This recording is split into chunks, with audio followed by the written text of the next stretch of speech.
Hello Hindi medium academy में आप सभी का स्वागत है। मैं हूं अरुण कुमार यादव और आज इस वीडियो में हम देखेंगे गणित कक्षा 10 की जो एनसीईआरटी प्रश्नावली 7.1 है, इसके पहले 5 प्रश्न का सॉल्यूशन। और इससे पहले की वीडियोस के लिंक आपको इस वीडियो के डिस्क्रिप्शन में मिल जाएंगे।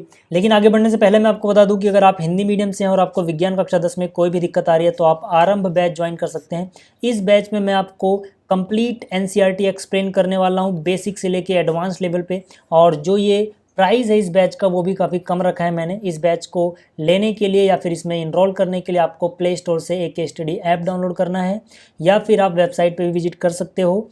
लिंक मैंने कमेंट में पिन कर दिया है। Thank you. साथ ही साथ इस चैप्टर का जो बेसिक है यानी इंट्रोडक्शन है या परिचय बोलो आप, वो मैं पिछली वीडियो में अपलोड कर चुका हूँ, तो आप उसको भी देख लेना अगर आपको देखना है तो।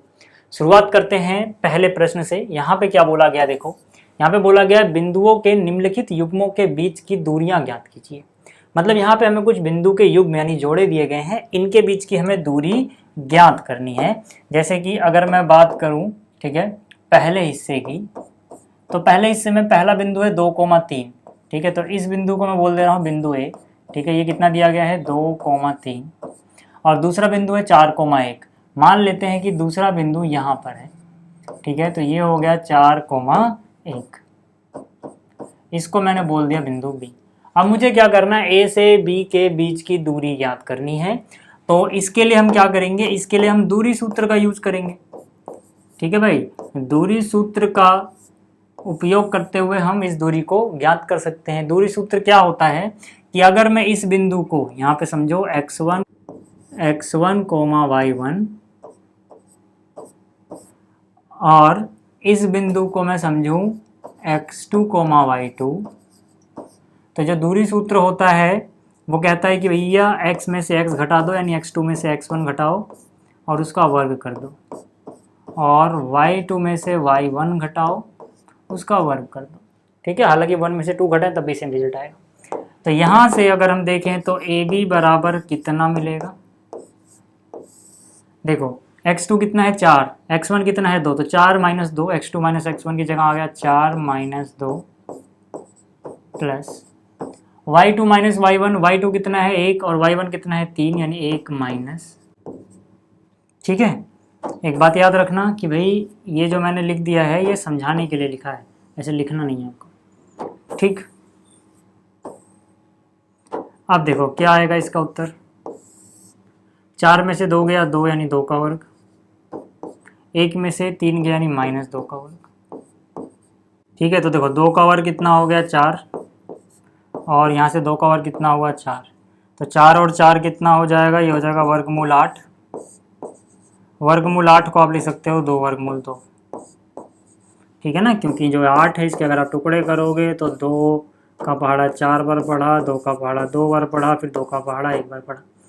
ठीक है, तो वर्गमूल के अंदर 8 का मतलब क्या हुआ कि वर्गमूल के अंदर 8 को आप लिख सकते हो 2 दूनी 4 दूनी 8। जिसका जोड़ा बन रहा है वो बाहर, जिसका नहीं बचा बना वो अंदर रह जाएगा। ठीक है, हालांकि इसको आप डायरेक्ट भी कर सकते हो। डायरेक्ट कैसे, आपको एक ट्रिक याद रखना है कि वर्गमूल के अंदर इसको ज़रा ध्यान से देखना, x का वर्ग हो प्लस में फिर x का वर्ग हो, तो इसका सीधा सीधा उत्तर 2 वर्गमूल, तो इसका सीधा सीधा उत्तर x वर्गमूल 2 आ जाता है।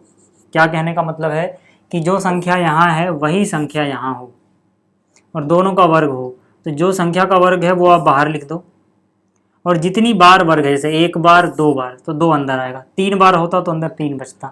ठीक है, और ये चीज़ माइनस में हो तब भी वही रिजल्ट रहता है, यानी यहाँ अगर माइनस x का स्क्वायर हो तब भी वही रहता है। ठीक है, तो जैसे कि अगर मान लो 4 का वर्ग प्लस में 4 का वर्ग हो, तो इसको आप डायरेक्ट लिख सकते हो किसका वर्ग है 4 का, तो 4 बाहर लिखो, कितनी बार है 1 2। ठीक है, ऐसे ही मान लो यहाँ पर इस ट्रिक को याद रखना, बहुत बार आपकी कैलकुलेशन आसान हो जाएगी। 5 का वर्ग जमा 5 का वर्ग वर्गमूल के अंदर हो, तो इसमें देखो किसका वर्ग है 5 का, तो 5 बाहर लिख दिया, और कितनी बार वर्ग है 2 बार, तो 2 अंदर। ठीक है, आप करके देखो वही आएगा। ठीक है, तो ऐसे ही यहाँ पर 2 का वर्ग और 2 का वर्ग था, भले या माइनस से कोई फर्क नहीं पड़ता, किसका वर्ग है 2 का, तो 2 बाहर लिख दिया, कितनी बार है 2 बार, तो 2। ठीक है, आप डायरेक्ट भी कर सकते हो या फिर आप पूरा ऐसे, चलो यार आपकी इच्छा है। ठीक है, ये हो गया। चलो अब बात कर लेते हैं सेकंड पार्ट की। जो सेकंड पार्ट है इसमें पहला पॉइंट जो है इसको चलो P बोल दिया मैंने, ठीक है। पहला पॉइंट अपना क्या है, पॉइंट P कितना है ये -5,7, और एक दूसरा पॉइंट यहाँ पे मान लो Q कितना है -1,3। ठीक है, तो फिर से यार PQ के लिए हम दूरी सूत्र का प्रयोग करेंगे जो मैंने आपको पिछली वीडियो में पढ़ाया था। क्या हो जाएगा ये x2 - x1 का वर्ग प्लस y2 - y1 का वर्ग। ठीक है, तो x2 - x1, ठीक है, कैसे करेंगे देखो, x2 हो गया -1 -5 तो +5 हो जाएगा। ठीक है, क्यों, देखो x2 को मैंने -1 लिखा होगा, फिर -x1 यानी कि यहाँ -5 आएगा, तो ये माइनस माइनस प्लस हो गया। आप इसको ऐसे भी रख सकते हो कैलकुलेशन में कि x2 में से x1 जब आप घटा रहे हो तो x2 को तो वैसे ही लिखो, x1 का निशान बदल के लिख दो, अपने आप वो x2 - x1 हो जाएगा। जैसे x2 तो ठीक है -1, x1 क्या माइनस का तो प्लस का लिख दो, प्लस 3, x2 तो 3 आएगा, x1 का निशान बदल दो यानी -7, वो अपने आप बैलेंस हो जाएगा, x2 - x1 जैसा ही रिजल्ट देगा। ठीक है, आपको क्या करना है, x2 में से x1 का निशान बदल के लिख देना बस। ठीक, तो ये क्या हो गया, देखो 5 में से 1 गया 4, यानी ये 4 का वर्ग हो गया, 7 में से 3 गया, ठीक है, यहाँ पे क्या बचेगा -4 का वर्ग हो गया।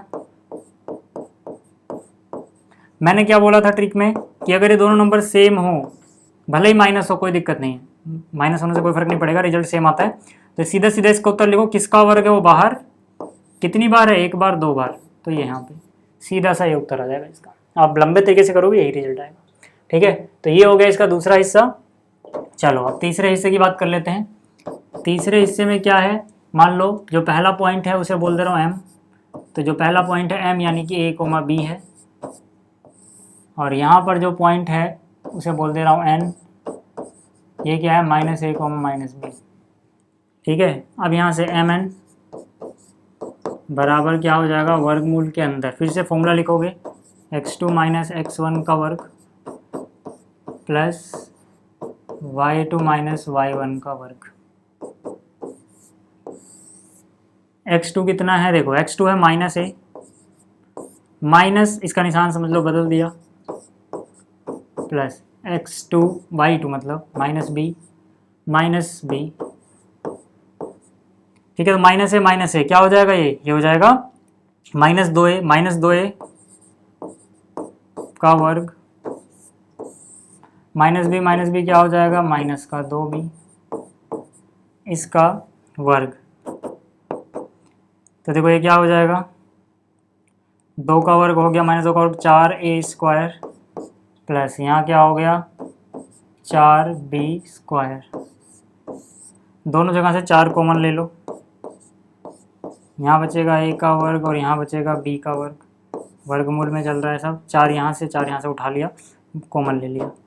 अब देखो 4 तो सबसे कॉमन ले चुके हो, अब 4 का वर्ग क्या होता है 2, 4 का वर्गमूल मतलब क्या होता है, तो अब देखो 4 कॉमन ले चुके हो, 4 का वर्गमूल क्या होता है 2, तो 2 बाहर आ जाएगा, वर्गमूल के अंदर क्या बच जाएगा, a का वर्ग प्लस b का वर्ग। ठीक है भैया, तो ये हो गया इसका पहला सवाल। अब बात करते हैं दूसरे की।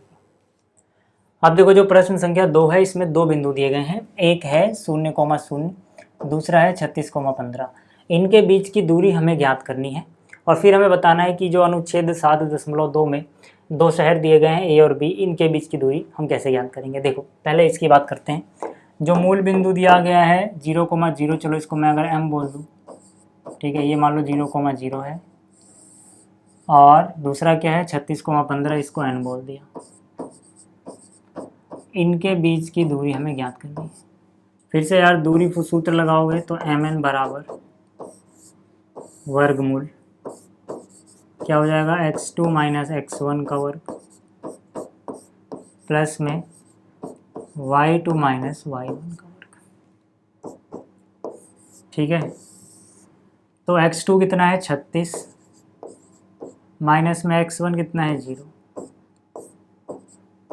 यहाँ पे y2 कितना है 15, y1 कितना है 0। तो यहाँ से 36 - 0 36 होता है, 36 का वर्ग निकाल लेना, 36 × 36 1296, और 15 का वर्ग होता है 225।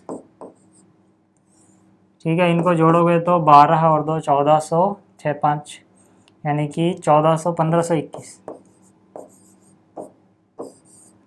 ठीक है, 1521 का वर्गमूल निकाल लेना, कितना आएगा 39। अगर आपको वर्गमूल निकालना नहीं आता है तो वर्गमूल कैसे निकालते हैं उसकी विधि की मैंने अलग से वीडियो बना रखी है, लिंक इस वीडियो के डिस्क्रिप्शन में है, आप वहाँ से देख सकते हैं। ठीक है, तो ये हो गया। इसी तरह से यार जो ये दो शहर की बात कर रहा है वहाँ पर भी यही फॉर्मूला लगाना और उनके बीच की दूरी आ जाएगी, तो आप खुद कर लेना। अब बात करते हैं प्रश्न संख्या 3 की।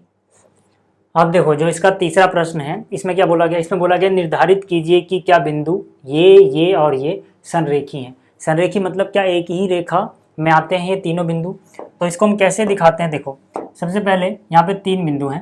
पहला बिंदु है जो भी मैंने उसको मान लो ए बोल दिया 1,5। दूसरा जो बिंदु है उसको मान लो मैं बी बोल देता हूँ, बी कितना है 2,3। तीसरा बिंदु मैं सी बोल देता हूँ यानी -2,-11।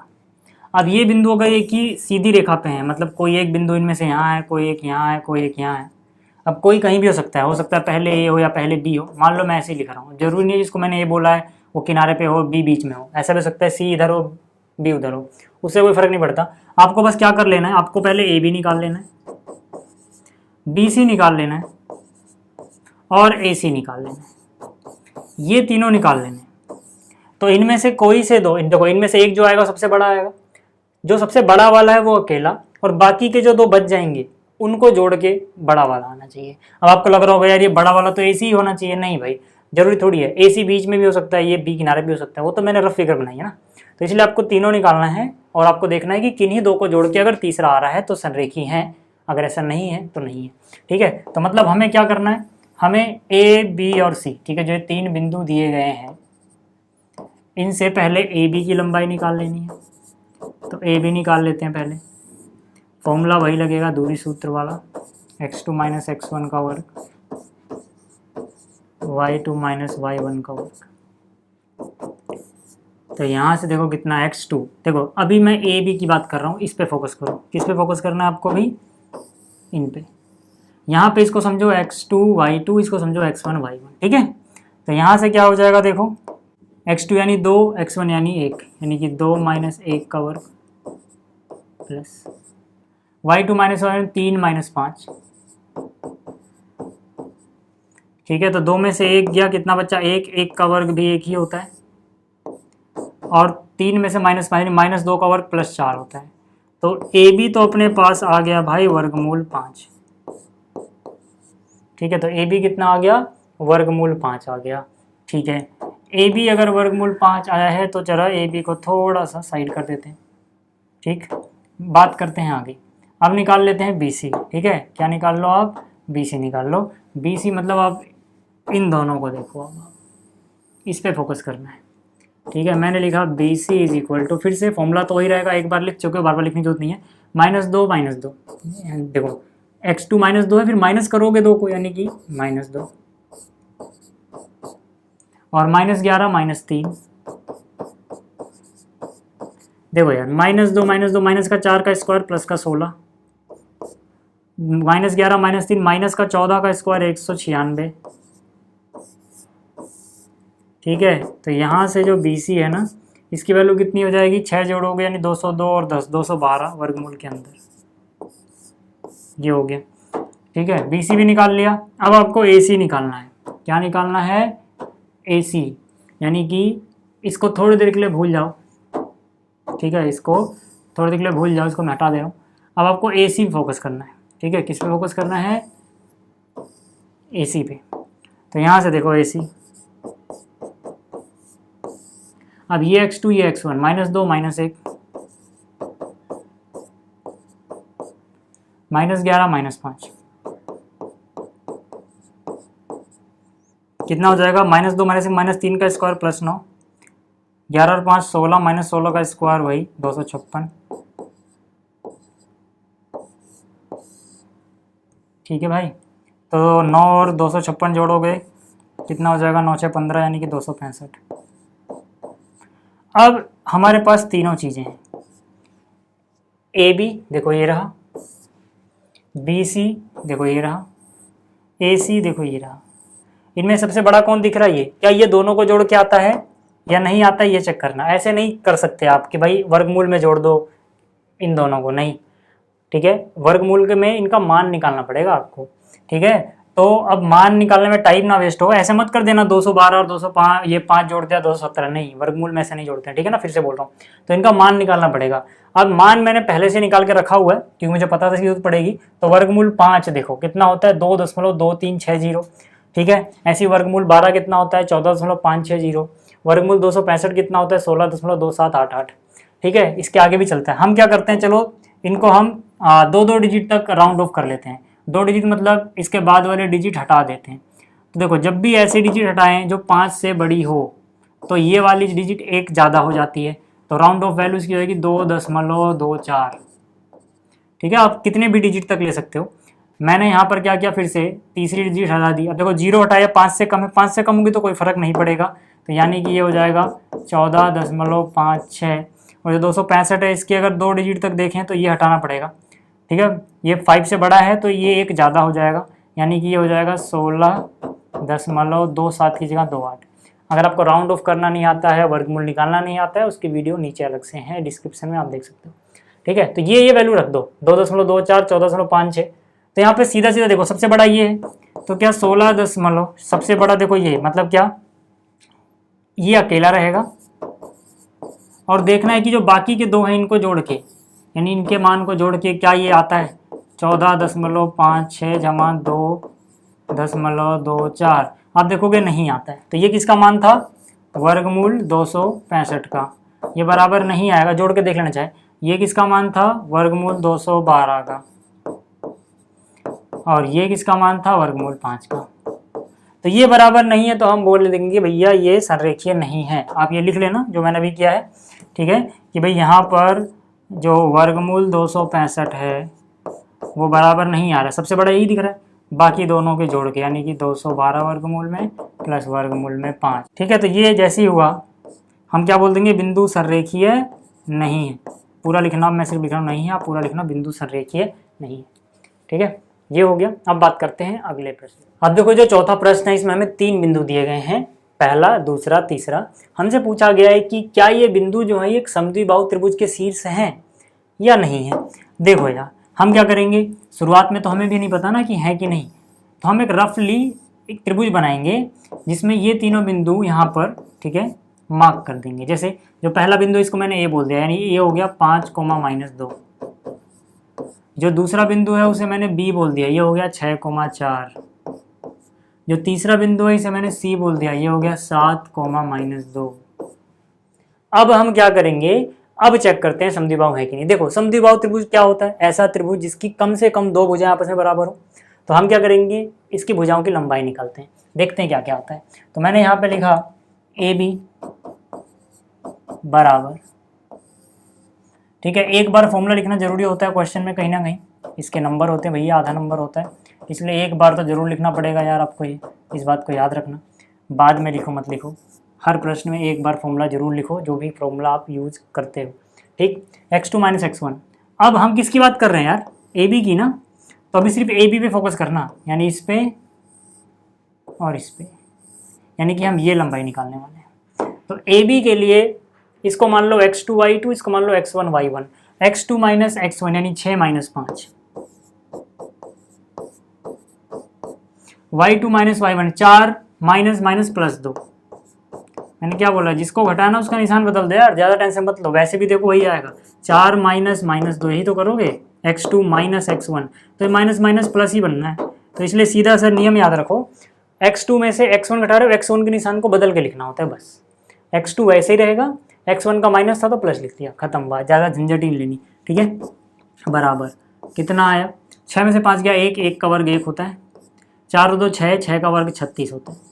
समझ में आ रहा है, ठीक है। 36 और 1 37, तो यानी कि यहीं लिख दूँ क्या, यानी कि ये कितना आगे, चलो अलग ही लिखते हैं, वर्गमूल 37 हुआ ए बी। तो चलो यार ए बी तो पता लग गया ना, ठीक है, ए बी पता लग गया। अब क्या निकालते हैं यार, चलो बी सी निकाल लेते हैं, ठीक है। अब बी सी निकाल लेते हैं, यानी अब आपको ध्यान देना है बी और सी पे, ये रहा।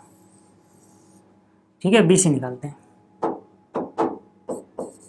एक बार हम फॉर्मूला लिख चुके हैं, बार बार लिखने की जरूरत नहीं है, सीधा x2 माइनस x1, 7 में से 6 गया, इसका वर्ग, y2 minus y1 minus 2 minus 4, 2 खतरनाक बन गया, माइनस 2 माइनस 4, कितना आएगा देखो, 7 में से 6 गया, एक का वर्ग कितना आएगा, एक ही आएगा, माइनस 4 माइनस 2 माइनस 6 का वर्ग वही 36, कितना आ गया यार, ये तो वर्गमूल 37 ही आ गया। अब ये आ गया तो AC निकालने की जरूरत भी नहीं है, AC निकालने की जरूरत नहीं है, क्यों? क्योंकि AC बराबर हो या ना हो समद्विबाहु तो रहेगा ही रहेगा। AC भी अगर इसके बराबर आ गया तो समबाहु हो जाएगा। समबाहु त्रिभुज, हर एक समबाहु त्रिभुज भी समद्विबाहु कहलाता है। क्यों? क्योंकि समद्विबाहु के लिए 2 भुजाएं बराबर होनी चाहिए, समबाहु में तो तीनों ही हो जाएंगी, जिसकी 3 होंगी उसकी 2 तो बराबर होंगी ना यार। ठीक है, तो AC नहीं भी चेक करोगे कोई फर्क नहीं पड़ेगा। ठीक है, आप चाहो तो चेक कर सकते हो। अगर मान लो हमने पहले ही AC निकाला होता, बराबर ना आया होता, तब हमें ये चेक करना पड़ता। लेकिन क्योंकि AB बराबर BC है, AB बराबर BC है, तो हम बोलेंगे त्रिभुज समद्विबाहु त्रिभुज है।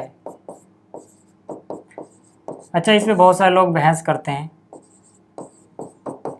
कि भाई अगर ये समबाहु होगा तो समद्विबाहु नहीं हो सकता। फिर से बोल रहा हूँ, क्लियर रख लेना अपने दिमाग में कि समद्विबाहु त्रिभुज जो होता है उसकी 2 भुजाएं बराबर होनी चाहिए। अगर समबाहु त्रिभुज हो जाएगा तो तीनों ही बराबर होंगी, तो जिसकी तीनों ही बराबर होंगी इसकी 2 तो होंगी ना यार बराबर। ठीक है, तो हर समबाहु त्रिभुज समद्विबाहु भी होता है, लेकिन इसका उल्टा सही नहीं होता, समद्विबाहु समबाहु होगा ऐसा जरूर नहीं है। ठीक, खैर इतने डिटेल में मत जाओ, अभी इतना आपको समझ में आ गया होगा। अब बात कर लेते हैं अगले सवाल की। ठीक है, तो अब देखो, जो प्रश्न संख्या 5 है, काफ़ी आसान सा प्रश्न है। इसमें क्या बोला गया है, जो इतना लंबा चौड़ा लिखा हुआ है इसको पढ़ने में टाइम लगेगा, मैं आपको समझा देता हूँ। इसमें ये बोल रहा है कि भाई यहाँ पर 4 बिंदुओं पे किसी कक्षा के 4 अलग अलग बच्चे बैठे हैं, एक बिंदु A पे, एक B पे, एक C पे, एक D पे। तो जाहिर सी बात है, अगर मैं A, B, C और D को जोड़ दूँ तो एक चतुर्भुज बनेगा ना। अब ये चतुर्भुज वर्ग है या नहीं ये हमें बताना है, सीधी सी बात है कि ये चतुर्भुज वर्ग है या नहीं है ये हमें बताना है। तो उसके लिए पहले हमें इनकी निर्देशांक पता होने चाहिए। तो देखो, जो A है, ठीक है, A के लिए x देखो कितना है 3, y देखो कितना है 4, तो A के निर्देशांक हो जाएंगे 3, 4। ऐसी जो B है उसके लिए x देखोगे 6 मिलेगा, y देखोगे 7 मिलेगा, यानी B के निर्देशांक हो जाएंगे 6, 7। ऐसी जो C है उसके लिए x देखोगे 9 मिलेगा, y फिर से 4 मिलेगा, तो यानी हो जाएगा 9, 4। और जो बिंदु D है इसके लिए x 6 मिलेगा, y 1 मिलेगा, यानी ये हो जाएगा 6, 1। तो यहाँ से भैया जो ये चतुर्भुज मिला है ना, इसको मैं दोबारा अच्छे से बना दूँ, वहाँ पे हो सकता है उतने अच्छे से नज़र ना आ रहा हो। यहाँ पर ये बिंदु देखो A है, ये बिंदु B है, ये C है और ये D है। हमने जब देखा तो A कितना मिला हमें, A हमें मिला 3, 4, B कितना मिला हमें 6, 7, C कितना मिला हमें 9, 4 और D कितना मिला हमें 6, 1।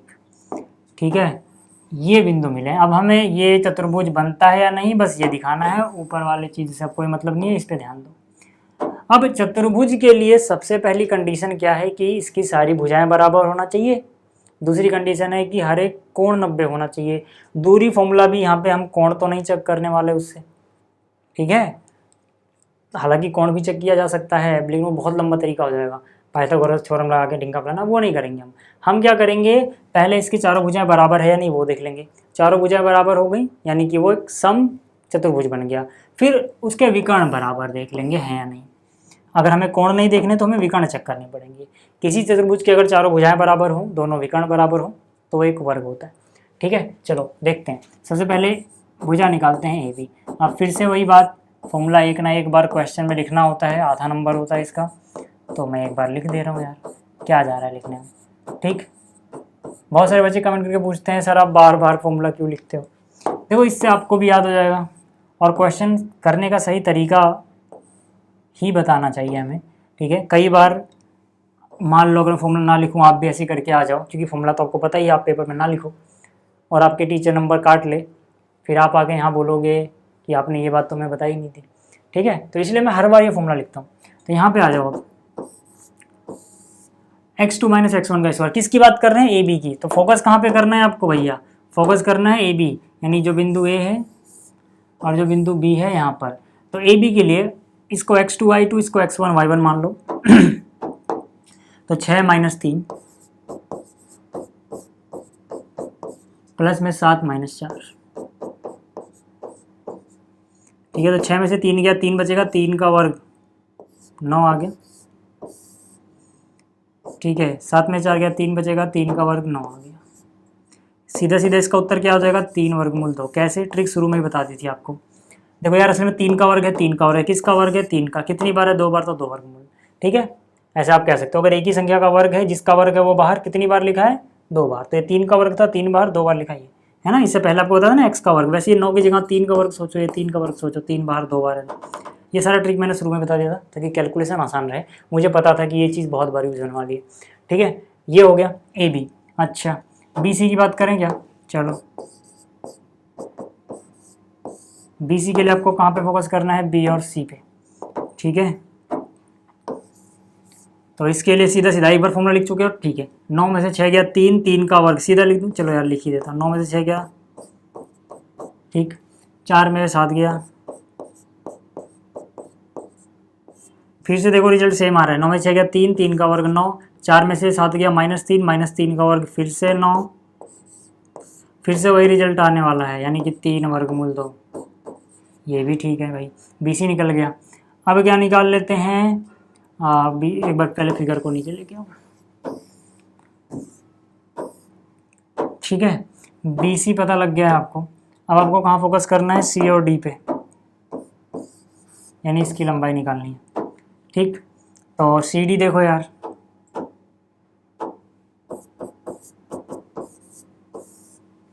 ठीक है। अब यहाँ से किसी एक को x1, किसी एक को x2 मान लो, किसी को भी मान सकते हो। इसको x1 मान लो, x2 मान लो। ठीक है, इसको x1 y1 मान लो, इसको x2 y2 मान लो, किसी को भी मान सकते हो। तो 9 में से 6 गया, 4 में से 1 गया। अगर आपने इसका उल्टा किया होता, 6 में से 9 घटाते, 1 में से 4 घटाते, तब भी रिजल्ट आता। तो 9 में से 6 गया, 3 का वर्ग 9, 4 में से 1 गया 3, 3 का वर्ग 9। फिर से वही रिजल्ट आया, 3 वर्गमूल 2। अब किस पे फोकस करना है? एडी पे। ठीक है, तो यहाँ से मैंने लिखा एडी बराबर, फिर से वही करेंगे यार, किसी एक को a1 x1 y1, किसी एक को x2 y2 मान लो। तो यहाँ से मैंने 6 में से 3 गया, 1 में से 4 गया, 6 में से 3 गया, 3 का वर्ग 9, 1 में से 4 गया, -3 का वर्ग फिर से 9, यानी फिर से ये 3 वर्गमूल 2 आ गया। तो यहाँ से आप देखो सारे ही 3 वर्गमूल 2 आए हैं। तो इससे एक बात तो हमें क्लियर हो जाती है भैया कि चारों भुजाएं बराबर हैं। ये चारों भुजाएं बराबर है, तो ये समचतुर्भुज बनेगा भाई। ठीक है, तो हम बोलेंगे ए बी बराबर आया बी सी बराबर आया सी डी बराबर आया ए डी। इसका मतलब चतुर्भुज ए बी सी डी एक सम चतुर्भुज है। लेकिन इसके आगे चेक करना पड़ेगा, सम चतुर्भुज को शॉर्टकट लिखनी होती है, मतलब सम चतुर्भुज लिखने की शॉर्टकट होती है सम चतुर्भुज। ठीक है, सम चतुर्भुज की शॉर्टकट है लिखने की, आप यूज़ कर सकते हो।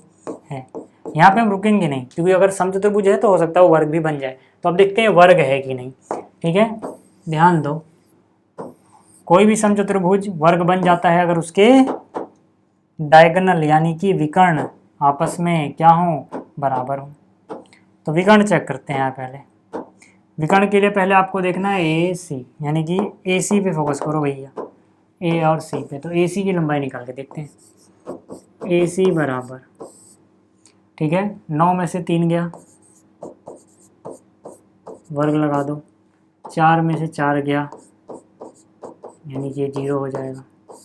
9 में से 3 गया 6, 6 का वर्ग 36, वर्गमूल 36 यानी 6। ठीक है, क्योंकि ये तो 0 हो गया, इसको भूल जाओ। ए सी निकल गया। अब दूसरा विकर्ण कौन सा है, उस पर फोकस करो। ठीक है, दूसरा विकर्ण कौन सा है इसका? बी डी। ठीक है, आप किस पे फोकस करना है आपको? बी डी पे। ठीक है, यानी कि ये वाला विकर्ण निकाल रहे हैं। क्या हो जाएगा, ठीक है, 6 में 6 गया, ठीक है, 0, 6 माइनस 6 x2 माइनस x1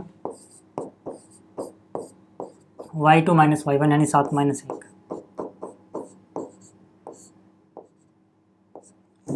देखो 6 में 6 गया 0, 7 में से 1 गया यानी कि वही यार 6, 6 का वर्ग 36 यानी 6। तो यहाँ पे विकर्ण भी बराबर हो गए। तो हम बोलते हैं यहाँ पे इसका मतलब ABCD एक वर्ग है, क्योंकि यहाँ पे इसके बाद लिखना है यदि समचतुर्भुज के विकर्ण आपस में बराबर हो तो वह एक वर्ग होता है। फिर से बोल रहा हूँ, आप लिख लेना। यहाँ पे क्या लिखना है, ABCD एक वर्ग है क्योंकि ABCD को हम इससे पहले वर्ग प्रूफ कर चुके हैं और ये विकर्ण बराबर आ गए। तो मैं क्या लिखूंगा, ABCD एक वर्ग है क्योंकि यदि किसी समचतुर्भुज के विकर्ण बराबर हों तो वह वर्ग होता है या वर्ग बन जाता है। ठीक है, ये समझ में आ गया आपको, ये 5 प्रश्न समझ में आ गए होंगे। तो इस वीडियो में इतना ही, जल्दी मिलेंगे अगली वीडियो में। इस वीडियो को देखने के लिए आप सभी का धन्यवाद।